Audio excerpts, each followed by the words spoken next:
আজকে আমরা আলোচনা করব চ্যাপ্টার 16 নিয়ে কনজাংশন নিয়ে আমরা আলোচনা করব। তো আমরা যদি খেয়াল করে দেখি যে একাধিক সেন্টেন্স, ক্লজ বা ফ্রেজ অথবা ওয়ার্ডসকে সংযোগকারী শব্দকে বলে কনজাংশন। অর্থাৎ সহজ কথা বাংলা ভাষায় যদি আমরা বলি যে দুইটা শব্দকে, দুইটা মানে ক্লজকে, দুইটা সেন্টেন্সকে, দুইটা বাক্যকে যে শব্দ দ্বারা যুক্ত করা হয় তাকে বলে কনজাংশন।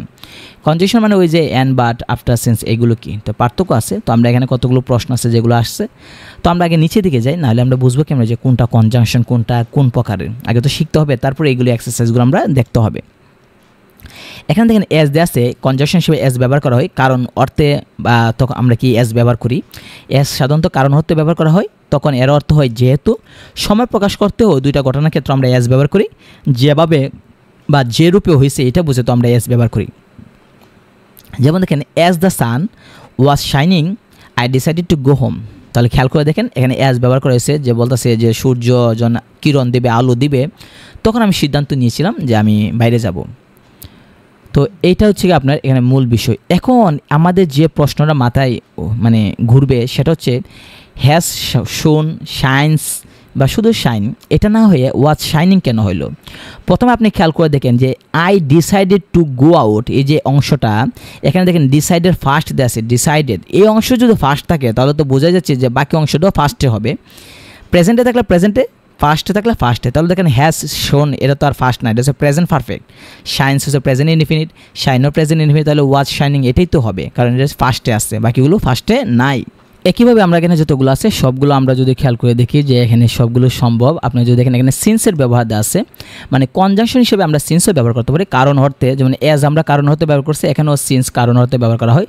সময়ের ব্যাপ্তি মানে সময় বোঝাতে, যে আমরা জানি যে প্রেজেন্ট ইনডিফিনিট আর প্রেজেন্ট পারফেক্ট টেন্স এরপর মানে ব্যবহৃত হলে এরপর মানে ফার্স্ট ইনডিফিনিট টেন্স বসে, কিন্তু সিন্সের পূর্বে ফার্স্ট ইনডিফিনিট টেন্স থাকলে এরপর ফার্স্ট পারফেক্ট টেন্স। মানে কথাটা কি বুঝতেছে আপনি যদি আমি বলি, তাহলে সেটা হচ্ছে কি যে সিন্সের পূর্বে প্রেজেন্ট ইনডিফিনিট বা প্রেজেন্ট পারফেক্ট টেন্স থাকলে পরে অংশ ফার্স্ট ইনডিফিনিট হয়, আর সিন্সের পূর্বে ফার্স্ট ইনডিফিনিট টেন্স থাকলে এরপর ফার্স্ট পারফেক্ট টেন্স হয়। মানে বলতেছে যে সিন্স দ্বারা যদি দুইটা সেন্টেন্স যুক্ত থাকে, প্রথম সেন্টেন্সটা যদি সিন্সের প্রথম সেন্টেন্সটা মানে সর্বপ্রথম সেন্টেন্সটা যদি আপনার প্রেজেন্ট টেন্সের হয়, সেটা হোক প্রেজেন্ট ইনডিফিনিট বা প্রেজেন্ট পারফেক্ট, যদি প্রেজেন্ট টেন্সে হয় পরে অংশটা হবে আপনার ফার্স্ট ইনডিফিনিট, এটাই বলতেছে।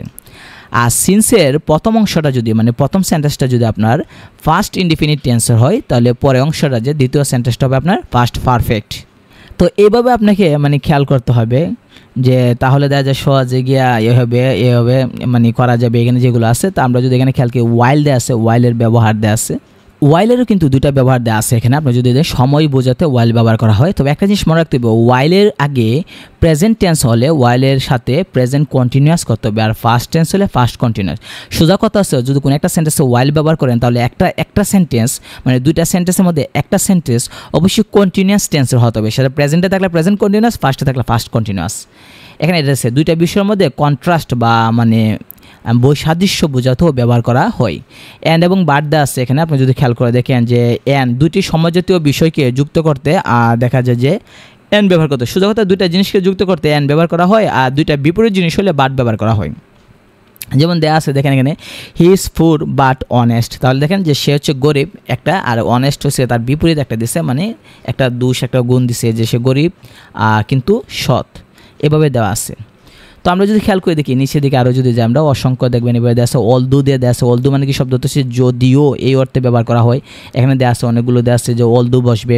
একইভাবে দেখেন আদারওয়াইজ শব্দ তো অন্যথায়, কোনো জিনিস না হলে বা কোনো ঘটনা না হলে যে তার ফল খারাপ হবে এরকম আশঙ্কা করলে সেটা আদারওয়াইজ ব্যবহার করা হয়। মানে একটা জিনিস তুমি যদি স্কুলে না যাও তাহলে তো মানে একটা খারাপ হবে, এরকম ঘটনা কি, তাহলে তুমি না আসলে এই কাজটা করবো না, এটা হচ্ছে গা মানে একটা মানে ফলাফল কি, যে না আসলে ঘটনা না ঘটলে বা কোনো কাজটা না করলে যে এর ফল যে খারাপ হবে সেটা আশঙ্কা প্রকাশ করা।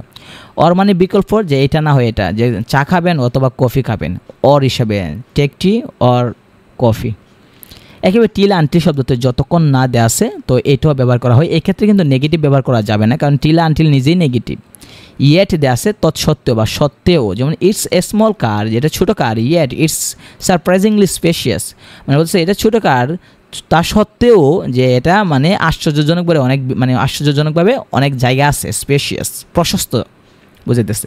একেবারে নেভারথলেস দেওয়া আছে, নেভারথলেস মানে হচ্ছে আপনার তদাপি দেওয়া আছে এখানে, কোনো কিছু আশঙ্কা করা সত্ত্বেও খারাপ কিছু ঘটেনি এরকম। উপর আমরা বলছিলাম যে যদি আপনার আদারওয়াইজ মানে কি, যে কোনো একটা কাজ না করলে দেখা যাবে যে মানে একটা মানে খারাপ কোনো কিছু ঘটতে পারে সেটা। আর এখানে বলতেছে আপনার নেভারথলেস মানে হচ্ছে আপনার কোনো কিছু আপনার না করলেও কোনো মানে খারাপ কিছু ঘটবে না সেটা বোঝানোর জন্য। দেয়ারফর মানে হচ্ছে আপনার ফলে বা তাই এই অর্থে, ইফ মানে যদি, ইভেন ইফ মানে যদিও, তবু, ইন কেস মানে কি যদি, এগুলো কিন্তু ইফের কাজ। আনলেস মানে কি যদি না, এটা নেগেটিভ। তো একইভাবে আপনি দেখেন কতগুলো এখানে আছে কনজাংশন আছে যাতে দুইটি অংশ থাকে, মানে দুইটা পার্ট, তাহলে বোঝাই যাবে যে একটা পার্ট থাকলে আরেকটা পার্ট হবে, যেমন S dot dot S, so dot dot S. একইভাবে আছে দ্য সেম এস দেওয়া আছে, দেখেন এটাও বিভিন্ন পরীক্ষায় দেখা যায় অর্ধেকটা দেওয়া থাকলে আর অর্ধেকটা সাধারণত আসে। দ্য সেম, তারপর দ্যাট থাকবে, বা সাচ ডট ডট এস থাকতে পারে। ডট ডট মানে কি এখানে মাঝখানে একটা সেন্টেন্স, একটা শব্দ বইবে, যে কোনো একটা মানে অ্যাডজেক্টিভ বা মানে অ্যাডভার্ব বসবে, সেটা এখানে দেওয়া আছে। সাচ ডট ডট দ্যাট দেওয়া আছে, এটা বোথ ডট ডট অ্যান্ড দেওয়া আছে, সেটাও হতে পারে অ্যান্ড। আইদার অর, নাইদার নর, ওয়েদার অর অথবা নট দেওয়া আছে, weather or not, though yet, no sooner than, scarcely when, hardly before বা when, not only but also, এইগুলো দেওয়া আছে। যে এইগুলো দেখা যায় বিভিন্ন সেন্টেন্সে অর্ধেকটা দেওয়া থাকবে, যে একটা পার্ট দেওয়া থাকবে, আর একটা পার্ট আপনি যদি জানেন তাহলে আপনি বুঝবেন। যদি দেখেন কোনো একটা সেন্টেন্সে আইদার দেওয়া আছে, তা বাকি অংশটা যে আপনার অর হবে সেটা তো আপনি ইজিতেই বলতে পারবেন, বা কোনো একটা সেন্টেন্সে নাইদার দেওয়া আছে, বাকি অংশে যে নর হবে সেটা আপনি ইজিতে বলতে পারবেন। এখানে গুরুত্বপূর্ণ মানে রিলেটিভ কনজাংশনের উদাহরণ দিয়েছে, যেমন S dot dot S, so dot dot S, এগুলো তুলনা হতে মানে তুলনা বোঝাতে সাধারণত হা বোধক হিসেবে এস ডট ডট এস এবং না বোধক হিসেবে সো ডট ডট এস ব্যবহার করা হয়। তাহলে আমাদেরকে খেয়াল রাখতে হবে যে অ্যাফার্মেটিভ হলে হাবোধক হলে সেন্টেন্সটা এস ডট ডট এস, আর নেগেটিভ হলে আমরা সো ডট ডট এস। ডটের মানে কি ডটের মধ্যে আপনার কোনো একটা শব্দ বইব, সেটা অ্যাডজেক্টিভ বা adverb. The same dot dot S অথবা দ্যাট দেওয়া আছে এটা, বা সাচ ডট ডট দ্যাট এটা, অথবা আইদার অর, নাইদার নর। আইদার মানে হচ্ছে আপনার মানে অ্যাফার্মেটিভ মানে হাবোধক, আর নাইদার মানে হচ্ছে আপনার নেগেটিভ। নো সোনার দেন এটা হচ্ছে আপনার নেগেটিভ। স্কার্সলি ওয়ান এটা, হার্ডলি ওয়ান, এগুলো সবগুলো negative. Not only but also, এটাও ব্যবহার আছে অনেকগুলো। তো একইভাবে আপনি যদি নিচে দিকে যান এস সোনেস কিন্তু নো সোনারের বিকল্প, মানে নো সোনার হচ্ছে নেগেটিভ, এস সোনাস হচ্ছে আপনার অ্যাফার্মেটিভ সেটা।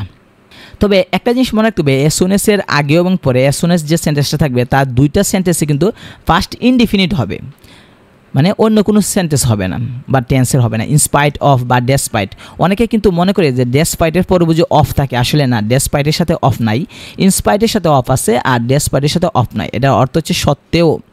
তাহলে মনে রাখতে হবে এখানে যে শুধু ইনস্পাইট বলে কোনো শব্দ নাই, ইনস্পাইট অফ আর ডেসপাইটের সাথে অফ নাই। একেবারে বিকজ অথবা বিকজ অফ কারণ অর্থে এজ ইফ অথবা এজ দো আমরা যেন অর্থে ব্যবহার করি। তবে মনে রাখতে হবে এজ ইফ এবং এজ দো যদি আমরা ব্যবহার করি, তার মানে প্রথম সেন্টেন্সটা যদি প্রেজেন্ট টেন্সের হয়, পরে সেন্টেন্সটা হবে ফার্স্ট ইনডিফিনিট। প্রথমটা যদি প্রেজেন্ট টেন্সের হয়, পরেরটা হবে ফার্স্ট ইনডিফিনিট, আর প্রথমটা যদি ফার্স্ট ইনডিফিনিট হয়, পরেরটা হবে আপনার ফার্স্ট পারফেক্ট। এটা মনে রাখতে হবে। একেবারে দেখছে that, so that, in order that, এগুলো শব্দ একই অর্থ, মানে যাতে বা যেন।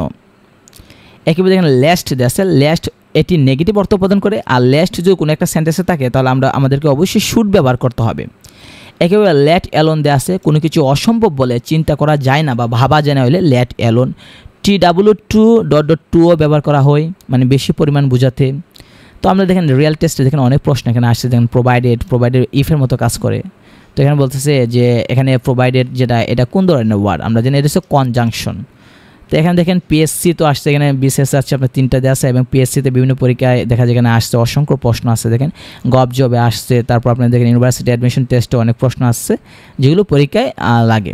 তো আমরা যদি নিচের দিকে যাই দেখেন আরও অনেক প্রশ্ন আছে যেগুলো বিভিন্ন পরীক্ষায় লাগে, যেমন I could not sleep last night, তারপরে because I was bad tired, মানে আমি ক্লান্ত ছিলাম তাই ঘুমাইতে পারি নাই, এটা কারণ অর্থে ব্যবহার করা হয়েছে।